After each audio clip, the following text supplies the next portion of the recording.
The thing that worries me about slurry injection for well plugging is, one, it has reasonably good permeability to start with. You'd have to dewater it very substantially, and then you'd have to add a cementing agent. So the cost actually would probably be substantially higher. And the volume of material you'd actually expend that way probably wouldn't be that significant. Chairman Manchin. Thank you. Thank you, Mr. Chairman.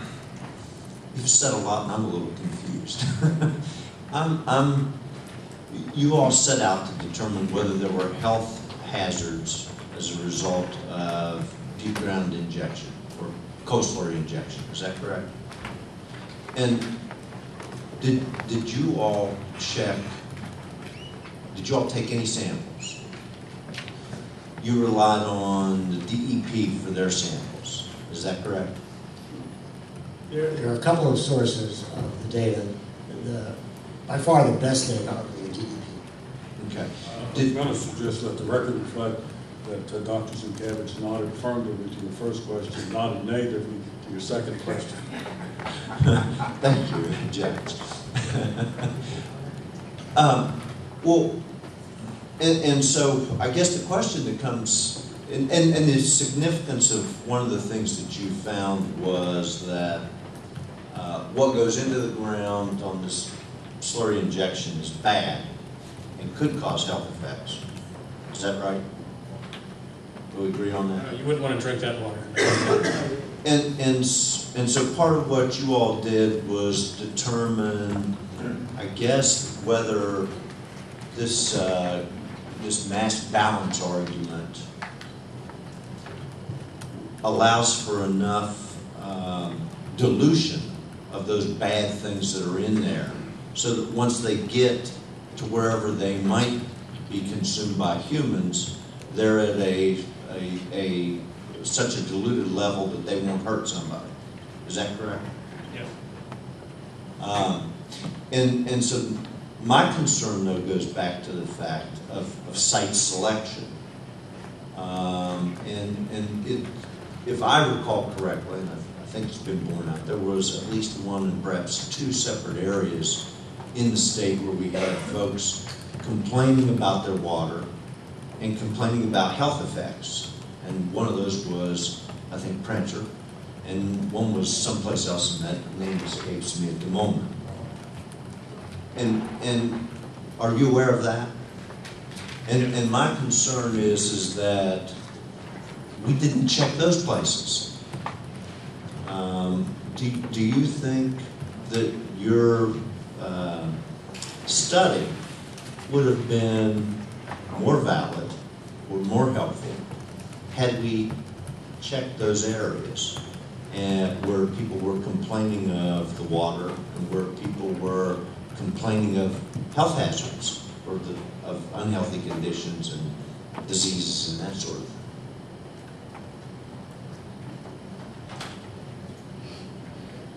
Well, from a groundwater geochemistry point of view, I would say that the more sites we have to look at, the better, and the more robust the study becomes, as it is we had 4. If we had 5, 6, 7, 10, it would have been a better study. So I can't argue that. No. Okay, and in particular, if you go to a site where people really think there's something wrong and there's some anecdotal evidence that maybe there is infiltration into the water supply, would that not be a better place to check? I'm going to answer from the perspective of a health communicator, because I talk both to audiences and to patients all the time.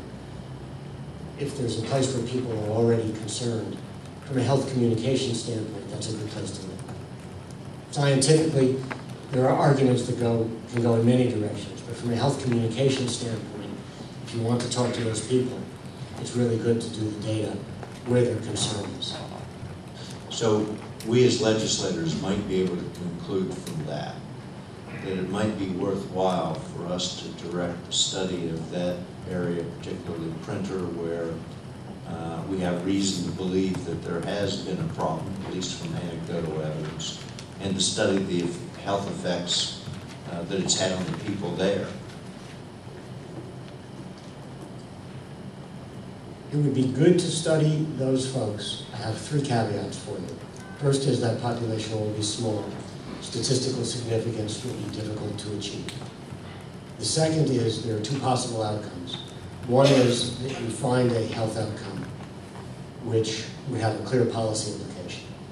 The other is that you don't, which has actually almost the same policy implication.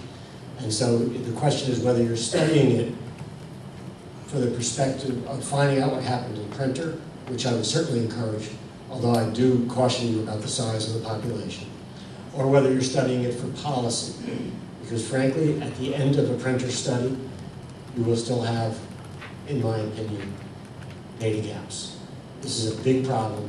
One population of a small number of people will still leave you data gaps. I don't think that you will necessarily, I don't know, study hasn't been done, but I don't know that you will necessarily have an answer if we spend a couple of years designing a printer study, a couple more years doing it, and another year analyzing it.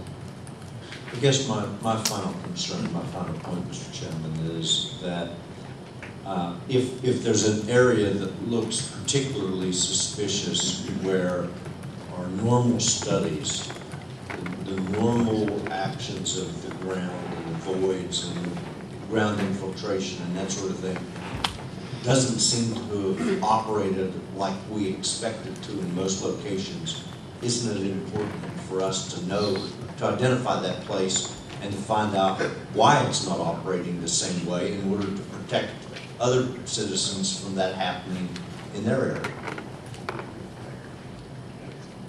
We certainly think that each place where this is done, if this is to go forward, deserves characterization. We are supposed to be assuring the quality of both the surface water and the drinking water to the public. And to do that in the absence of measures speaks for itself. Thank you. Thank you, Mr. Chairman. Senator Barnes. Thank you, Mr. Chairman. In follow-up to Delegate Manson's question, how were the 4 areas determined? What was the criteria that was used to? Well, there were a total of 6 sites initially looked at in the SCR 15 Phase 1 report. And we selected the ones where we actually had mind maps, identification of the sampling points, and reasonable estimates, and also characterization of the slurry water. So this was a subset of a total of 6, where we had enough data to actually run the full model. So it was based on the amount of available data Yes. that was there. And that determination was made by DEP initially. And going back to my original question, you were getting ready to make a follow-up answer to that question, and that was about the hypothesis between other studies that might have been done. You were getting ready to move to the mic. If you've forgotten that, that's all right. Maybe I'm mistaken in that.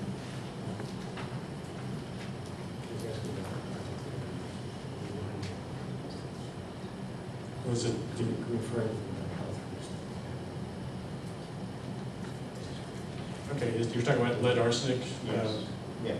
impacts on health? Right, and making a hypothesis basically based on other studies that have been done, based on the amounts of chemical contents that were found. Well, outside the realm of coal slurry studies, there's been a lot of public health work done on lead arsenic and so forth, and of course they're subject to appropriate EPA standards.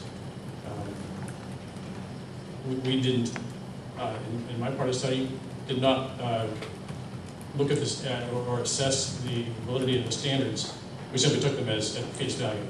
So when I made my little color codings on the data sheets, they're either above or below a secondary or primary applicable standard.